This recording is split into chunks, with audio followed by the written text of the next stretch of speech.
You develop a relationship with the Yeah, writer. yeah. You know, we worked on the launch of the iPhone for AT&T, and all of the tech writers, the only way to really reach them was to pay attention to what they were twittering about. Right.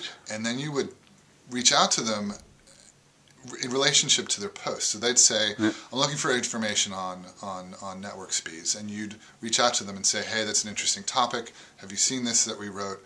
Would you like to maybe talk to our network engineer, Yeah. head of network engineering, give them that access to an internal spokesperson, but only in direct response to what we knew they were looking for. Exactly. And also, you can't, it's really the only way to find them.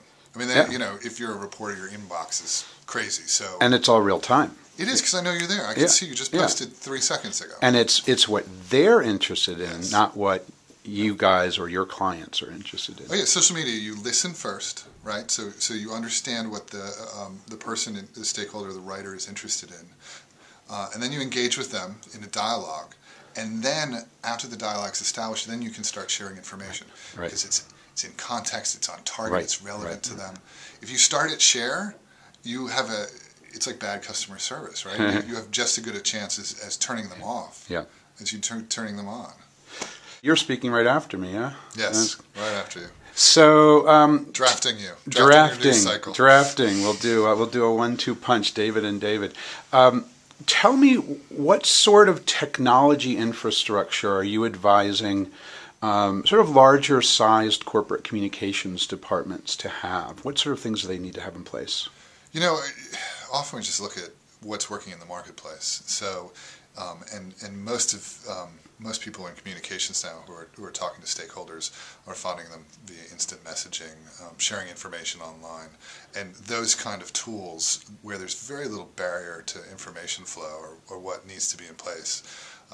Instant messaging, in particular, has a huge impact on the cycle time of communications within a large organization, particularly if it's spread out over a wide geography. We even in internal communications, you know, we were talking a moment ago about YouTube. We do reality, very over-the-shoulder camera, simple video when we're trying to communicate with video, nothing more than 90 seconds to 2 minutes, because it's got that authenticity and credibility. We've sort of walked away from highly produced things.